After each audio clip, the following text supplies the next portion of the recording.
Ole Miss over 9.5 wins. Like it, I love it, as Colin Coward would say. Stephen Willis, Locked On Ole Miss, joining me here on Locked On College Football.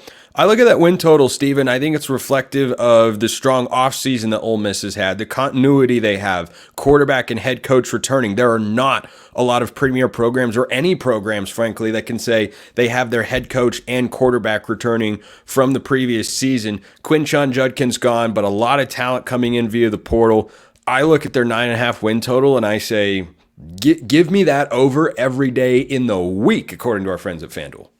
You know, I can't say that I disagree. It's a situation, if you look at their schedule, they win one game out of LSU, Oklahoma, and Georgia. Two of them are at home. If they win one of those games and they don't screw up the rest of the year, that's an over right there. This is a team that won 11 games overall, 10 during the regular season, so they would have gone over this season if the number was 9.5. Yeah, I think this is a situation where I don't want to say it's a slam dunk to go over, but I would say the probability is more over than not.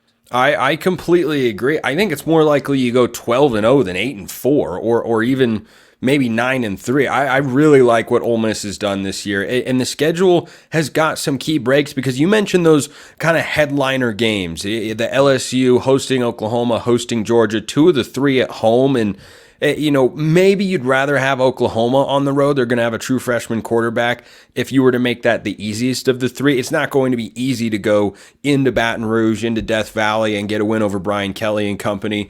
But it's not going to be impossible either, because they're working in a new quarterback down there, whereas Ole Miss has got Jackson Dart coming back. So I think LSU, at least at some level, has a bit of an unknown component to it. I just look at the schedule and the way it starts. I mean, Furman, Middle Tennessee, at Wake Forest, Georgia Southern, Kentucky. 4 of the 5 at home. I don't think there's a chance Ole Miss stumbles there. You look at what Lane Kiffin has done early in the schedule in the last couple of seasons. I think that is a slam dunk 5-0 start. I'm leaning towards 11-1 as a really likely outcome for Ole Miss right here. Yeah, the one thing that I think everybody needs to pay attention to, Ole Miss has been 7-0 in going into Baton Rouge twice in the last 10 years. They've lost both football games. That game gets really tricky when Ole Miss is good.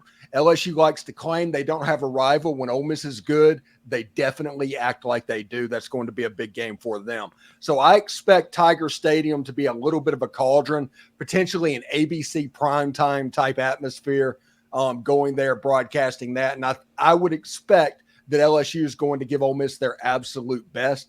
But you're right, the home game against Oklahoma, Jackson Arnold's a great quarterback. I saw him down here at the Under Armour All-American game, but he still is going to be a first-year starter in the Southeastern Conference. Georgia, really, really good football team. Carson Beck, I think, has a chance to be an elite SEC quarterback and go in and be a high draft pick and all of that stuff. Hard to win football games on the road. So you're right. I hate to be called a homer, and everybody loves to call me a homer, but I can see 12-0 happening next season. I see that probably more likely than 8-4, like you said. I would pick 12-0 before 8-4. Now I would go 11-1 or 9-3 before I picked either of those particular numbers, because I think between Oklahoma and LSU, I'd expect Ole Miss to probably win one, the Oklahoma game being the more likely of the two, because that game will be played in Oxford. But the Georgia game is intriguing to me, because that game is also being played at home for the Rebels. And there just aren't any other games that I look at on their schedule and think, oh, they could stumble here. I mean, Florida on the road, Ole Miss has got a better roster. Ole Miss has got a better quarterback. Ole Miss, I think, has a better coach. They're going at Arkansas. That's another road game. At South Carolina, they're going to have a roster advantage there. Well, what about the Egg Bowl? What about rivalry week? Things get crazy around that time of year. That's true. I think this is a complete rebuild year for Mississippi State. I don't think Jeff Lebby is going to have a big turnaround in year one, which isn't to say that he can't succeed there, but I just look at the roster or the rosters on Ole Miss's schedule, and I say, who's got it better than the Rebels do? I mean, Georgia and maybe Missouri. No, but Missouri's not even on the schedule. Yeah. I'm talking about having a schedule similar to Ole Miss. The two teams in the SEC that have the best chance of just making a weird like elite type run is probably Ole Miss and Missouri. And Missouri, they get Alabama, who's not as good as Georgia, but they are on the road in Tuscaloosa, and that could be a little bit tricky as well. But Yeah, you have Texas, you have Georgia, you avoid Texas. I think that's important for Ole Miss football. Yep, playing Texas or playing Oklahoma instead of Texas. I think that's a huge scheduling break, and there's no Alabama on the schedule either. Yeah, because we all know that Alabama, whatever it is, they're just in Lane Kiffin's head, and that's the way it's been for the last 4 years. He acted differently. All of that happened. Nick Saban, now that he is out the door, maybe that goes away a little bit. But while Nick Saban was there, Nick Saban owned Lane Kiffin. Yeah, and here's the crazy thing. Ole Miss and Alabama, same win total in 2024. And right now, I think Kalen DeBoer is going to do great with the Crimson Tide. I'm going to talk about a roster addition he got recently because their roster is slowly climbing their way back up in where I would have them nationally. But when I look at this Ole Miss roster, Steven, and compare it to everyone else that's on the Rebels schedule, who do you look at and say unequivocally, this team has a better roster than Ole Miss? I've got Georgia, and that's it. That's why I love the Rebels in this spot. Yeah, and Georgia's got like their whole defense is going to be like top 100 football players. I mean, the talent that they've assembled in Athens is absolutely off the chart. Ole Miss, though, through the transfer portal and everything else, they have a chance to have the best defensive line in the SEC. They have a chance to have the best wide receiver room in the SEC, and a quarterback that, while he might not be the most highly rated, he is clearly a top 10 Heisman Trophy candidate.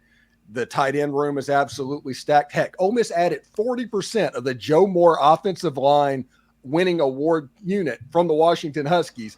They brought them down as well. So offensively, they're going to be fine. And defensively, I think that's where they're going to actually win games in 2024, because where they gave up 24 points last year, this year they're only going to give up 17, which means you're going to ask that offense to score 20 points a game to win it.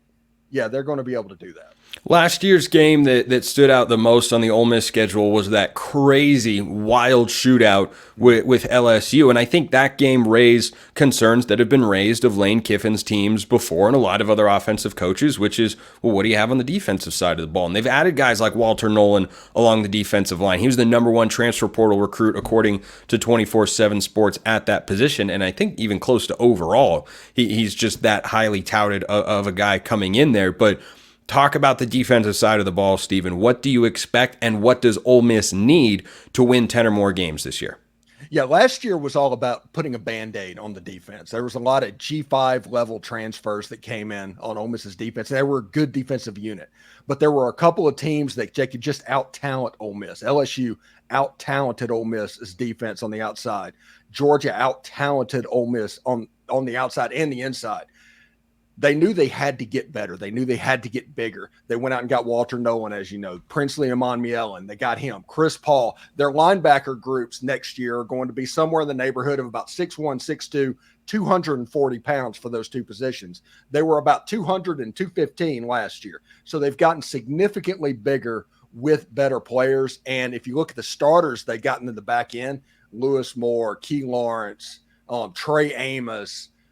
They even got the kid from Michigan who had all the freak combine numbers, and Amorian Walker. They are going to have athletic and combine skills. The potential is off the charts. Now, they do still have to coalesce. That's one of the problems in this transfer portal world. But I think they're going to be able to do it. And the talent on that defensive line means that the back end of the defense, which is talented enough to play man coverage, all of a sudden they have a half a second less to where they have to cover the receiver. The linebacker's bigger, means that you can't run the ball, because last year Jared Ivey played some three technique at 260 pounds. In the SEC, as you know, that's problematic, especially against teams like Georgia. That's not going to happen this year. And because of that, I'm expecting Ole Miss to shave a touchdown off of their points per game. And defensively, you better pack a lunch against these guys this season. Ole Miss over 9.5 wins. Hammer it while you can before it moves. Stephen Willis, locked on Ole Miss Rebels. Thanks so much for stopping by, Stephen. Hey, no problem, man. Anytime you need me, I'm here. Alabama's roster, a lot better than it felt about a month and a half ago. That's coming up next.